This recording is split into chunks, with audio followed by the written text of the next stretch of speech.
विश्वरूप से जाकर के समस्त दैत्यों ने प्रार्थना की कि अरे भांजे राजा, आजकल तुम देवताओं के गुरु बन गए हो। विश्वरूप बोले, हाँ मामा जी बन तो गए। तो बेटा, शिष्य ज्यादा प्रिय होते हैं कि मामा ज्यादा प्रिय होते हैं? दैत्यों ने अपना मातृपक्ष का प्रलोभन विश्वरूप को दिया। विश्वरूप को मातृपक्ष का प्रलोभन देते हुए कहा कि भाई, हम मामाओं पर भी थोड़ी कृपा रखो, तुम्हारे शिष्य हमारे शत्रु हैं। तो विश्वरूप ने कहा, मामा जी आप चिंता मत करो, मैं देवताओं का बल तो बढ़ाऊंगा ही, लेकिन आपका बल भी बढ़ाऊंगा। तो मेरे शिष्य हैं उसका भी निर्वहन करूंगा, आप मेरे मामा हैं उसका भी निर्वहन करूंगा। ये गलत किया उन्होंने। और वे क्या करते थे, यज्ञ आदि सामग्री में जब देवताओं का बल बढ़ता था, बीच बीच में अपने मामाओं का स्तवन करते हुए उनका भी बल बढ़ाते थे, दैत्यों का बल। एक दिन इंद्र के मन में भावना उत्पन्न हुई, अपने गुरुजी के दर्शन किए जाएं, गुरुजी को प्रणाम किया जाए। तो इंद्र विश्वरूप गुरु को प्रणाम करने के लिए जैसे ही वन में प्रकट हुए, तो गुरुजी बैठ के हवन कर रहे थे। पीछे से इंद्र ने देखा, ये क्या कर रहे हैं? शुद्ध सामग्रियों से तो देवताओं का बल बढ़ा रहे हैं, और बलि आदि की सामग्रियां लेकर के और दैत्यों का नाम उच्चारण करके दैत्यों का भी बल बढ़ा रहे हैं।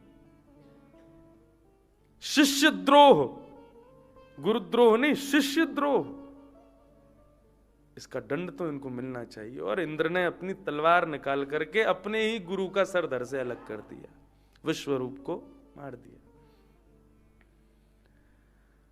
अब ब्रह्म हत्या लग गई इंद्र को, और इंद्र स्वर्ग की राज्य गद्दी पर नहीं बैठ सकता।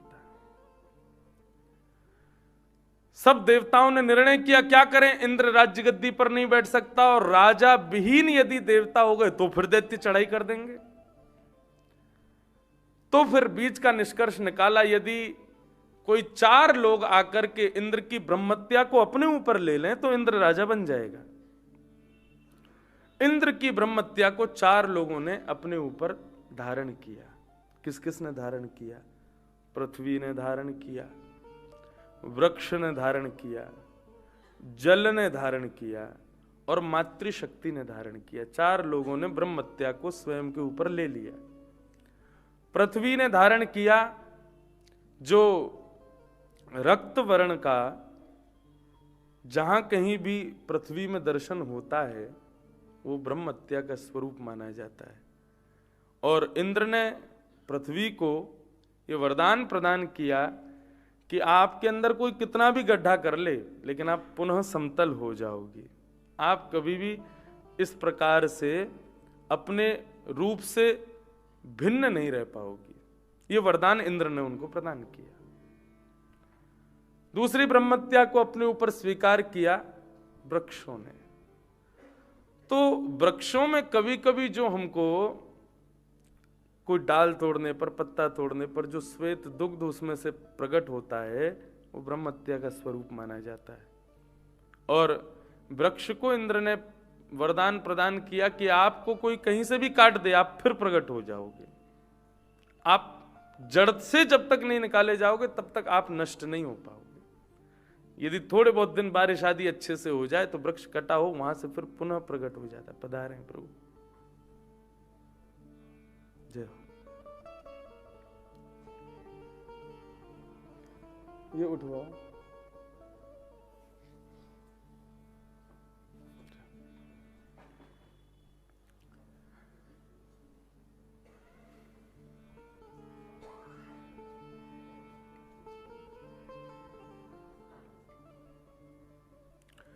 तो जय हो, विराज।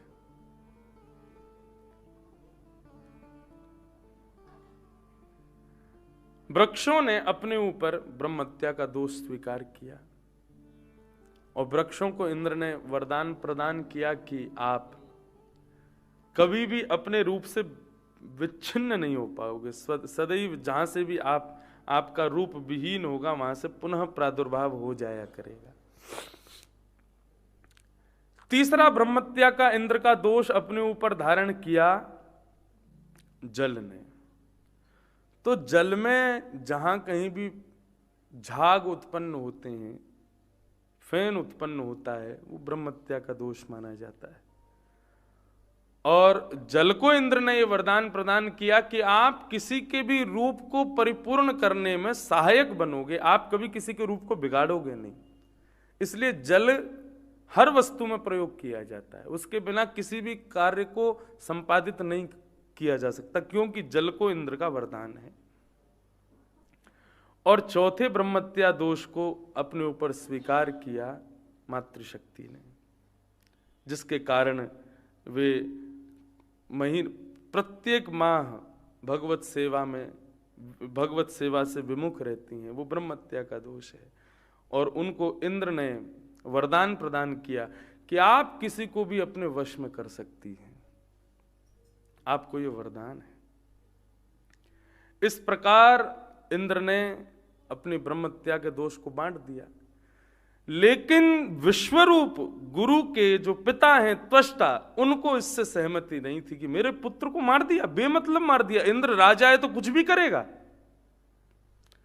त्वष्टा ने क्रोध में भर करके कहा कि अब मैं ऐसा यज्ञ करूंगा, उस यज्ञ के माध्यम से पुत्र उत्पन्न करूंगा और पुत्र ऐसा होगा जो इंद्र को मारेगा। तब त्वष्टा ने यज्ञ किया, लेकिन पुत्र तो उत्पन्न हुआ यज्ञ से, लेकिन इंद्र का शत्रु भी हुआ। इंद्र से मरने वाला शत्रु हुआ, इंद्र को मारने वाला नहीं हुआ। इंद्र का शत्रु उत्पन्न करूंगा, इंद्र को मारने वाला करूंगा, लेकिन इंद्र से मरने वाला शत्रु पुत्र पैदा हुआ, जिसका नाम हुआ वृत्रासुर। वृत्रासुर जैसे प्रकट हुआ महाराज, उसका इतना विशाल स्वरूप, देवताओं पर चढ़ाई कर दी। देवता भागे जान बचाते हुए, कहाँ भागें, कैसे जाएं, कहाँ जाएं। भगवान के पास दौड़े दौड़े गए, बोले प्रभु रक्षा करो, रक्षमाम रक्षमाम। भगवान ने कहा ये वृत्रासुर यज्ञ से प्रकट हुआ है, इसको यदि मारना चाहते हो तो श्री दधीच मुनि की हड्डियों से, अस्थियों से एक वज्र बनेगा, उस वज्र से ही मारा जा सकता है। दधीच मुनि के पास में सब देवता गए दौड़े दौड़े और कहा, बोले आपकी कृपा यदि हो जाए तो देवता सुरक्षित हो जाएंगे। तो श्री दधीच मुनि ने अपनी अस्थियां, हड्डियां प्रदान की समस्त देवताओं को, उससे वज्र बनाए गए और वे समस्त वज्र समस्त देवताओं को सौंप दिए गए। देवता 33 कोटि सेना लेकर के पहुंचे हैं महाराज वृत्रासुर से युद्ध करने के लिए, और सामने वृत्रासुर भी असुरों की सेना लेकर के खड़ा है।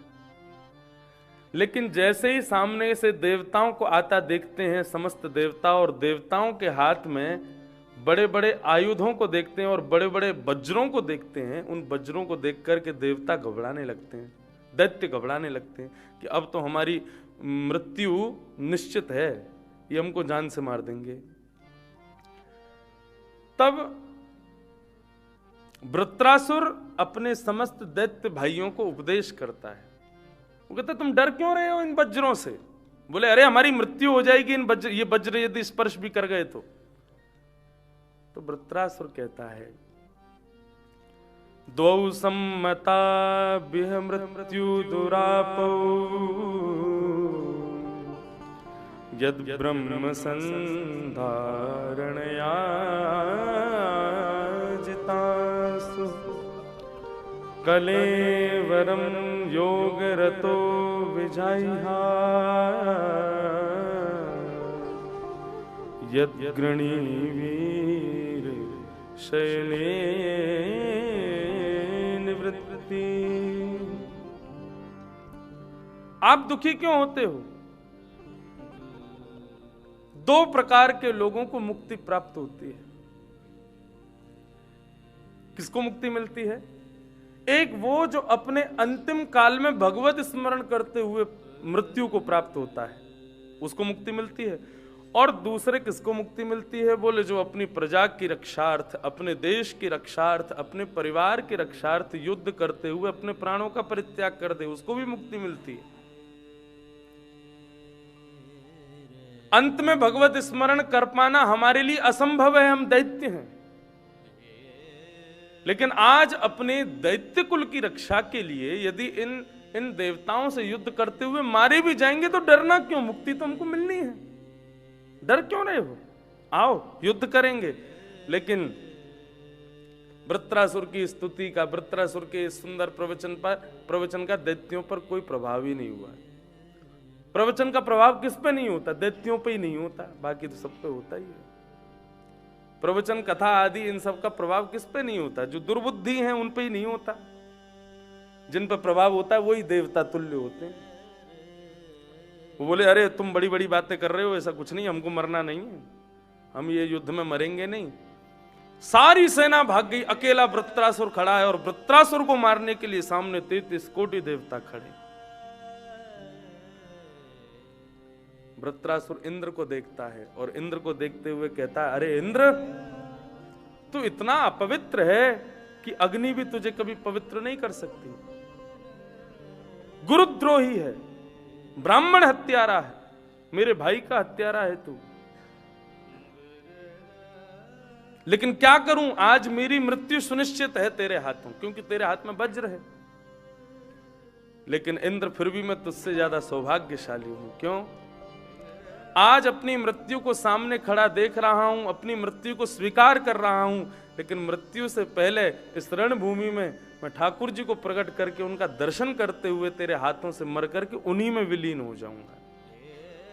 और वृत्रासुर अपने अस्त्र शस्त्रों को नीचे रख देता है और आकाश की ओर देखते हुए भगवान की स्तुति गाना प्रारंभ करता है। क्या अद्भुत स्तुति गाई वृत्रासुर ने। शुकाचार्य जी कहते हैं, बोले ये पहला ऐसा व्यक्ति है जो रणभूमि में सामने मृत्यु खड़ी है, सामने मारने वाले शत्रु खड़े हैं, शत्रुओं के सामने रणभूमि में खड़ा होकर के भगवान की स्तुति गा रहा है। और ऐसी अद्भुत स्तुति गाई है वृत्रासुर ने। भगवान का स्तवन करता है, हाथ जोड़ करके बैठ जाता है। इंद्र से कहता है, थोड़ी देर मेरा स्पर्श मत करना, देखो मेरे को मरना तो है, मरूंगा मैं तुम्हारे हाथों, मुझे पता है, लेकिन क्यों ना मैं अपनी सदगति को पहले सुनिश्चित कर लूं, जहां जाना है वहां का रिजर्वेशन करा लूं, उसके बाद तुम करना जो तुमको करना है। और वृत्रासुर हाथ जोड़ करके स्तुति गाता है भगवान की। इस स्तुति के श्रवण के बाद आप इसको वृत्रासुर नहीं बोलोगे, असुर नहीं है, ये भक्त वृत्त है। क्या मंगल स्तुति गाता है। अहम हरे तब पादई कमूल दासानुदासो भवता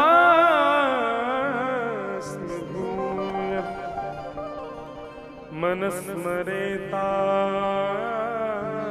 सुपते गुणांस्ते गृणीतवा कर्म करो तुकाय।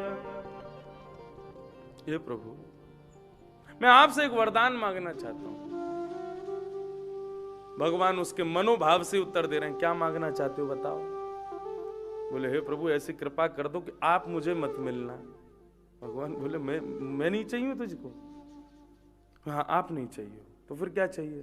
बोले, आपके चरणों के जो दास हैं, उन दासों के चरणों के जो दास हैं, उन दासों के चरणों के जो दास हैं, उनका मुझे दास बना दो, मुझ पर ऐसी कृपा कर दो। दासानुदासो भवतास्म भूया। भगवान बोले, बड़ी नई टेक्निक लेके आए हो तुम, सीधे मुझको प्राप्त नहीं करना, मेरे दास दास दास, ये इतना दूरी का संबंध क्यों?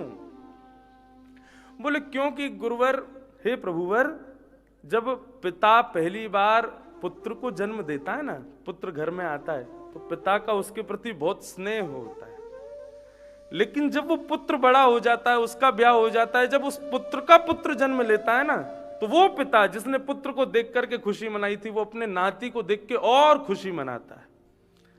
और यदि कभी कभी नाती भी बड़ा हो जाए, उसका भी ब्याह हो जाए, फिर नाती का भी पुत्र हो जाए, परपौत्र हो जाए, तो महाराज वो दादा खुशी के मारे सोने की सिड्डी चढ़ता है कि मेरा परपौत्र हुआ है। अपने पुत्र की प्रसन्नता, पुत्र होने की प्रशंसा से ज्यादा होती है पौत्र के होने की प्रशंसा, पौत्र से ज्यादा होती है परपौत्र के होने की प्रशंसा।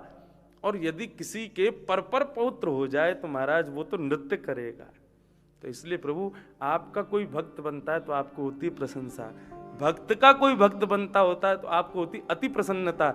लेकिन कोई भक्त का दासानुदास कोई बनता है तो आप वैकुंठ में नृत्य करते हैं, आनंद करते हैं। इसलिए मुझे दासों का दास बनना है, मुझे आपका दास नहीं बनना। दासानुदासो भवतास्नुभूय, मुझे आपका दास नहीं बनना। मुरली पूज्य पिताजी महाराज की रचना। जय हो। बाबा के श्री चरणों में प्रणाम, पधारें हैं? आ जाओ बाबा। पूज्य पिताजी महाराज कहते हैं, मुरली बजाने वाले गिरवर उठाने वाले।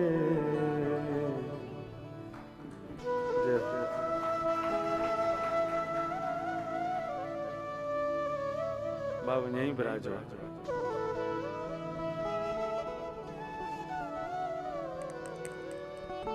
किस किस को ये भाव याद है? एक बार हाथ उठा के देखा। सबको याद है, सबको प्रिय है। पिताजी हाथ नहीं उठा रहे, उनको याद नहीं है।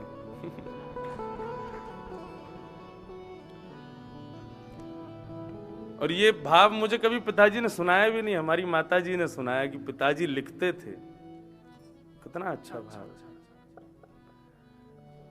एक ठाकुर जी का दास बनने में ना एक थोड़ी से आप कृपा से थोड़े वंचित रह जाओगे। क्या, किसका उदाहरण दोगे? लेकिन दासों के दास बन जाओगे ना तो आपके पास में देने के लिए कई सारे उदाहरण बन जाएंगे। वो प्रहलाद को तार दिया, उसको तार दिया, उसको तार दिया, उसको तार। हम में क्या कमी है? हमको भी तारो। कितना सुंदर भाव। आज लाल जी के उत्सव के विश्रांति में ठाकुर जी के चरणों में निवेदित करते हैं, मुरली बजाने वाले गिरवर उठाने वाले, मैं दास हूँ तुम्हारा, मैं दास हूँ तुम्हारा। ढूंढ लिया जग सारा मैंने, दर्शना तेरा पाया। जब मन को एकाग्र किया तो तू दिल बीच समाया। सर्वत्र रहने वाले श्री राधा रमण हमारे, मैं दास हूँ तुम्हारा, मैं दास हूँ तुम्हारा।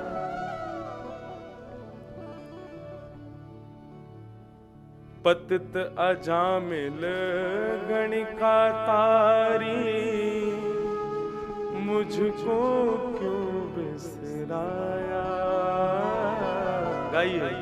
पतित अजामिल गणिका तारी, मुझको क्यों बिसराया।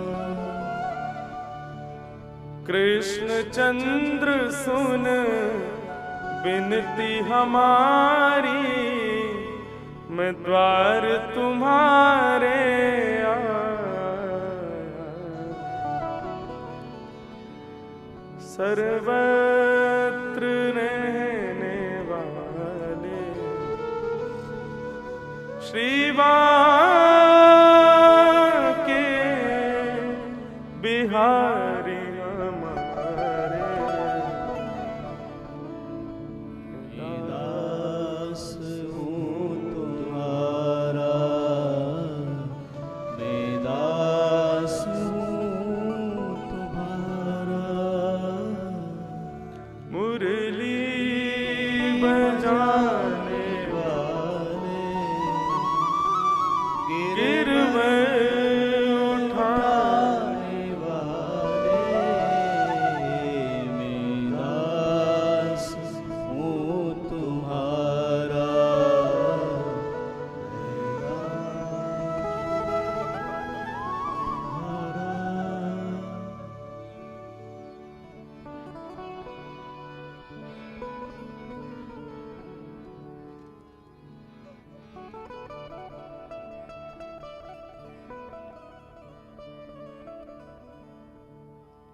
मुझे श्री गिरधर लाल जी की सेवा प्राप्त है, उसके लिए मैं ठाकुर जी को धन्यवाद कहता हूँ।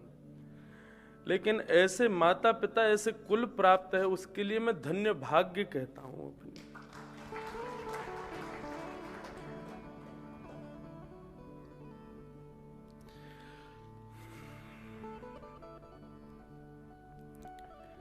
वृत्रासुर ने स्तुति गाई भगवान की और भगवान से कहने लगा, प्रभु मैं आपके चरणों का दास नहीं, दासानुदासो भवतास्मि भूयः। उसके पीछे मेरा भाव क्या है? आप कहीं ये मत सोचना कि मुझे स्वर्ग का साम्राज्य चाहिए, मुझे कहीं किसी का राज्य चाहिए, ऐसा भाव मत सोचना। कहीं आप सोचो दासानुदास बनना चाहता हूं तो कहीं मैं इंद्र की पदवी चाहता हूं, कहीं ब्रह्मा की पदवी चाहता हूं, कहीं शिवलोक चाहता हूं, कुछ और चाहता हूं, नहीं। ननाक पृष्ठम न च पारमेष्ठम न सार्वभौमम न रसाधिपत्यम न योग सिद्धिम पुनर्भवम वा समंजसत्वा विरहय्य कांक्षे। ऐसी वस्तु मांगी है वृत्रासुर ने कि आज यदि वृत्रासुर प्रकट हो जाए तो उसके चरणों में प्रणाम किया जाए। भगवान से कह रहा है, मुझे इंद्र की पदवी नहीं चाहिए, मुझे ब्रह्म का पदवी नहीं चाहिए, मुझे शिवलोक नहीं चाहिए, मुझे कुछ नहीं चाहिए। भगवान बोले क्या चाहिए? बोले आप दूर हो जाओ और मैं आपके विरह में रोता रहूं, ऐसा विरह मुझको प्रदान कर दो। मुझे आपकी सन्निधि नहीं चाहिए प्रभु, क्योंकि आपका सानिध्य, यदि कहीं मुझसे कोई अपराध सानिध्य में बन गया तो मैं अपने आप को क्षमा नहीं कर पाऊंगा। लेकिन आपका विरह कितना प्रिय है मुझे। आप सामने नहीं होते, लेकिन संयोग में प्रियतम सामने होता है, लेकिन वियोग में प्रियतम रोम रोम में निवास करता है। और वो विरह मांग रहा है कि मुझे आपका सामीप्य नहीं चाहिए, विरहय्य कांक्षे, मुझे विरह प्राप्त हो, ऐसी कृपा मुझ पर कर दो आप। मैं आपकी याद में तड़पना चाहता हूं, रोना चाहता हूं, विलगना चाहता हूं प्रभु। क्योंकि संसार के लिए जब रोते हैं तो बहुत कष्ट होता है, लेकिन ठाकुर जी के लिए जब नेत्र सजल होते हैं ना, तो वो ब्रह्म सौख्यम त्वनंतम, ब्रह्म सुख के समान होता है। मुझे आप नहीं चाहिए, आप दूर रहो मेरे से, लेकिन आपकी दूरी में मैं सदैव आपको पाने की इच्छा में रुदन करता रहूं प्रभु, ऐसी कृपा कर दो मेरी। और कैसा विरह चाहिए जरा ये और सुन लो। वृत्रासुर कहता है, अजात पक्ष इव मातरम खगा स्तन्यम यथा वत्सतरा क्षुधार प्रियम प्रियैव व्युषितम विषन्ना मनोरविंदाक्ष हृदीक्षते त्वां। जिस प्रकार एक अजात पक्षी जिसके पर नहीं निकले अभी, वो अपने घोंसले में भूखा प्यासा बैठा रहता है, मेरी माँ कब आएगी, मेरी माँ आकर के मुझको दाना कब खिलाएगी। वो भूखा प्यासा अजात पक्षी वो अपने घोंसले से निहारता रहता है, मेरी माँ कब आएगी कब आएगी। जिस प्रकार वो अजात पक्षी उड़ नहीं सकता अपने पेट को भरने के लिए, अपनी माँ की प्रतीक्षा करता है, उसी प्रकार प्रभु उस अजात पक्षी की तरह मैं भी तड़पना चाहता हूं आपके लिए। भगवान बोले, उस अजात पक्षी के जब पर निकल आते हैं ना, तो अपनी मैया को छोड़ के भाग जाता है। तू भी भाग जाएगा मुझे छोड़ के? अजात पक्षी की तरह विरह चाहता है। अजात पक्षी के जब पर आ जाते हैं भाग जाता है वो। वृत्रासुर बोला, सॉरी, दूसरी बात सुनो। अजात पक्षी की तरह नहीं, फिर दूसरा सुनो। क्या? स्तन्यम यथा वत्स तराट क्षुधार। जिस प्रकार वन में चरने गई हुई गौ माता, वो जब तक गौशाला लौट करके नहीं आती, उसका बछड़ा देखता रहता है, मेरी माँ कब आएगी, मेरी माँ कब आएगी, मुझे दूध कब पिलाएगी।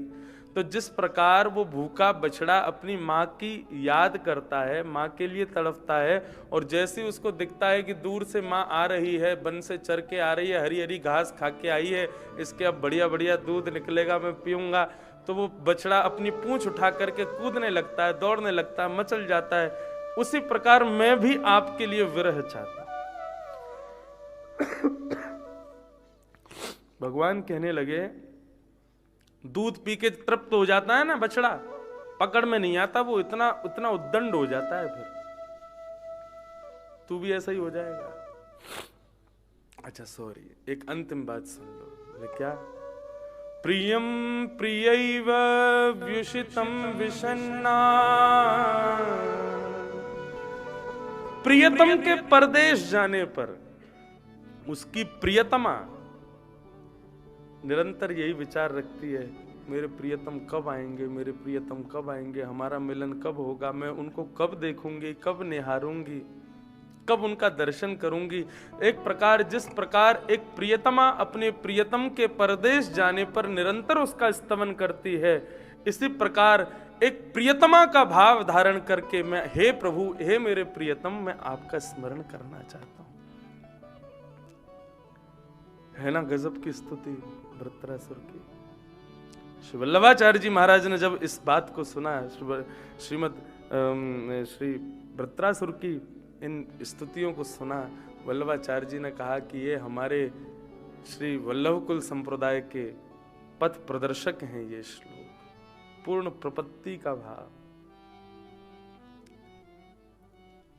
भगवान से कुछ मत मांगो, भगवान से मांगना है ना, भगवान को भी मत मांगो, भगवान से मांगना है तो ठाकुर जी का विरह मांगो, विरह मांगो। विरही एकांक्षे।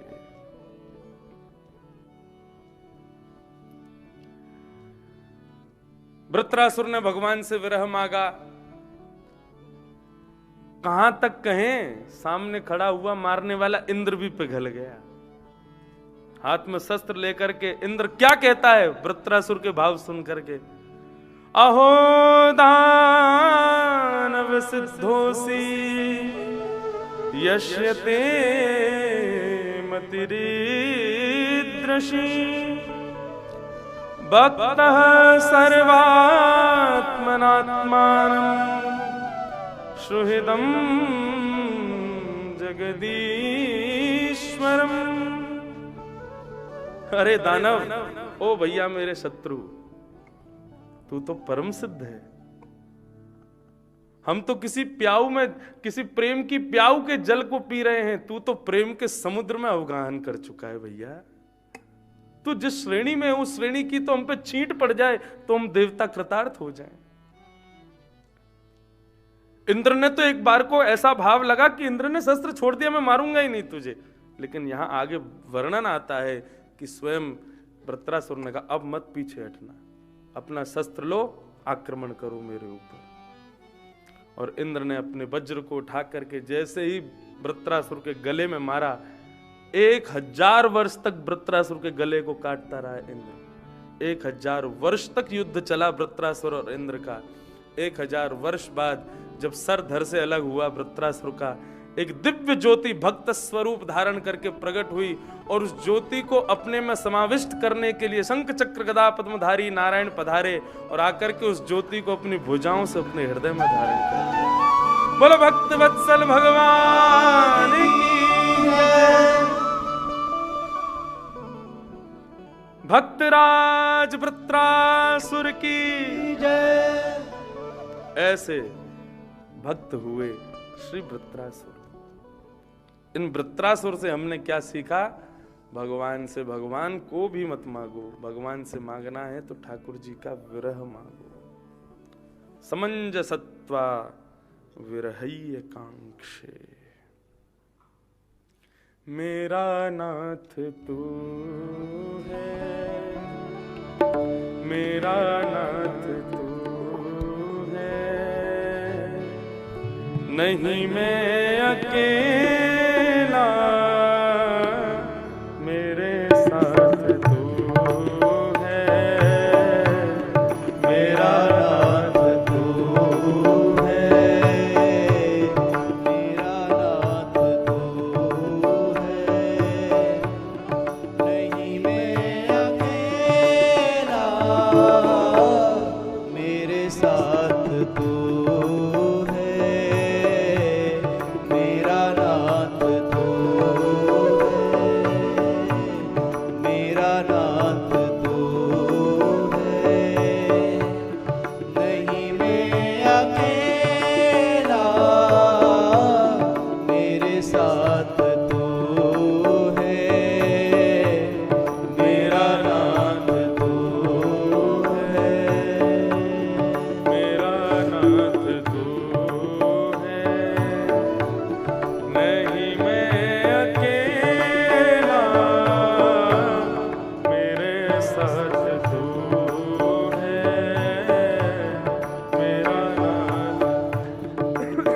गिरधर लाल प्यारे की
जगन्नाथ महाप्रभु की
नाथ रमण प्यारो नाथ रमण जगन्नाथ रमण प्यारो नाथ जगन्नाथ रमण प्यारो नाथ श्री जगन्नाथ महाप्रभु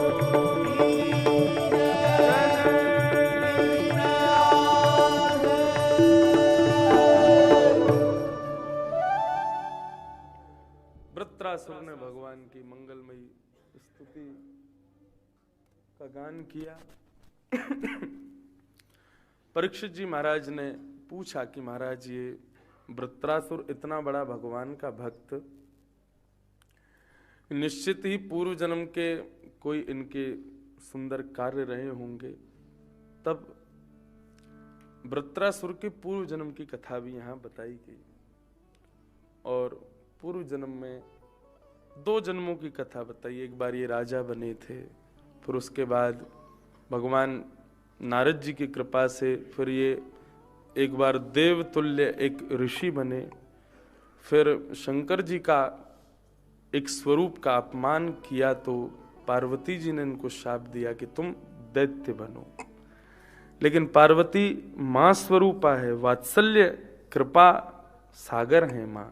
कुपुत्रो जायेत क्वचिदपि कुमाता न भवति।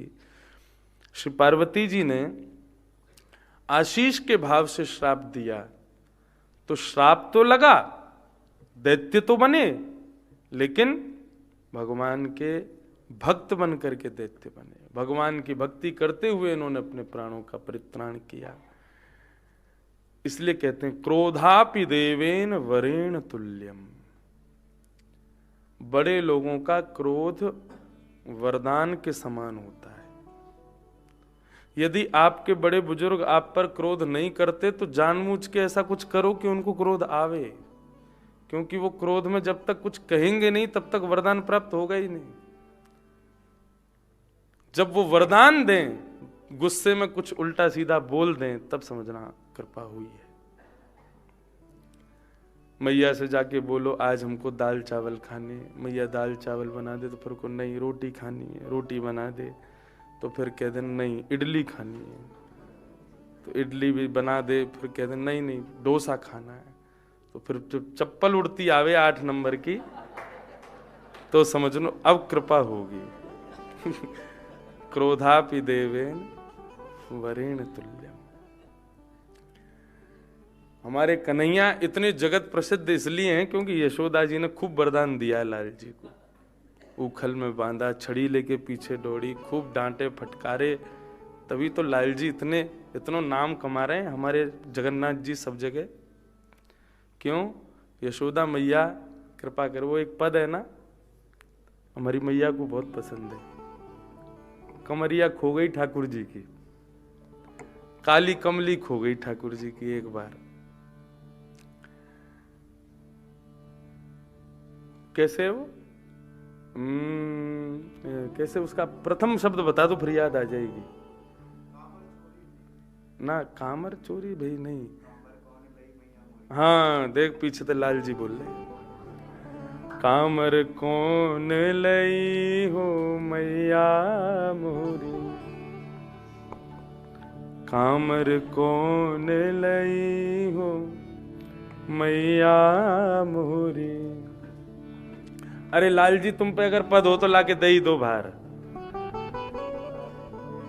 कामर कौन लई हो मैया मोरी। एक बार ठाकुर जी अपनी काली कमरी खोयाए, गैया चरावे गए, सो बाहर ही मई गैया चरावे गए, मई खोयाए अपनी काली कामर। तो फिर मधुमंगल श्रीदामा इनको बड़ो आनंद आता जब मैया लाला को पकड़ करके खूब डांट फटकार लगाती, बता कहा करके आयो, कैसे करके आयो।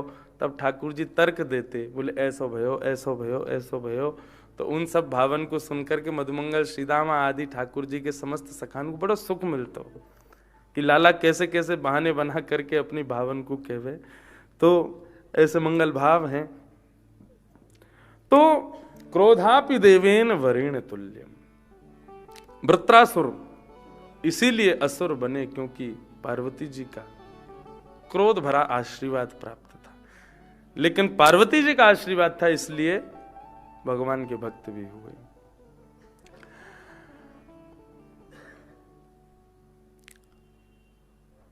फिर आगे के प्रसंगों में भगवान के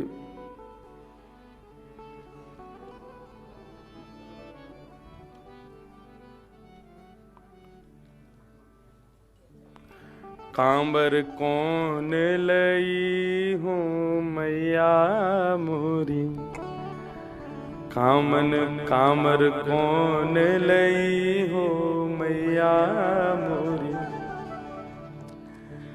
बछरा चरावन जात वृंदा, जमुना में जाए बही हो मैया मोरी। ठाकुर जी बार बार तो उत्सुक है जाए मेरी कामर बताएंगी, फिर कहते हैं कि वो गैया खा गई, कभी खिरक में भाज गई, कभी जमुना में, फिर ठाकुर जी रोने लग जाते हैं। वो एक बोली मैं तेरी कामर दे सकूं तो है, बोले कैसे देगी, बोले एक कहे नाच मेरे आगे, लाला तू पहले नृत्य करके दिखा मेरे आगे, और तब तेरी कामर दे दूंगी मैं। एक कहे नाचो मेरे आगे, कामर देऊं नहीं हो मैया मोरी। यदि लाला तू हमारे सामने नृत्य करके दिखाएगा तो हम नई कामर देंगे। तो ठाकुर जी छचिया भरी छाछ पे नाच नचायो, मैया से कहीं डांट नहीं पड़ जाए, उसके लिए गोपियों के आगे ठुमक ठुमक करके नृत्य करते हैं। तब गोपियां नई कामर लाल जी को दे देती हैं, उसको लेके लाल जी जाते हैं। सूरदास प्रभु जसुमति आगे, आहा ये भाव तो कितना सुंदर। गोपियों ने सबने ठाकुर जी घेर लिए, कामर चुरा ली, फिर नई कामर दे दी, नचा वचा करके ठाकुर जी को पूर्ण खूब थका दिए लाल जी। लाल जी रोते रोते यशोदा जी के आगे गए।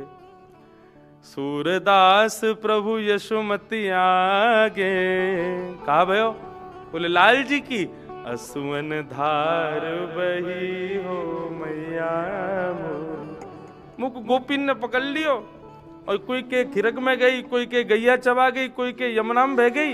एक गोपी ने तो मैं खूब नचायो, तब जाके मेरी कामर दइए मैया। ये सबरी गोपी मेरे पीछे ऐसी पड़ी रहे। तो भैया ये सब लाल जी लीला इसलिए कर रहे हैं कहीं मैया से डांट नहीं पड़ जाए, तेरी कारी कामर कहाँ गई। क्रोधापि देवेन वरेण तुल्यम। तो ऐसे ही श्री पार्वती जी के आशीष के कारण वही श्री वृत्रासुर बन करके पधारे हैं।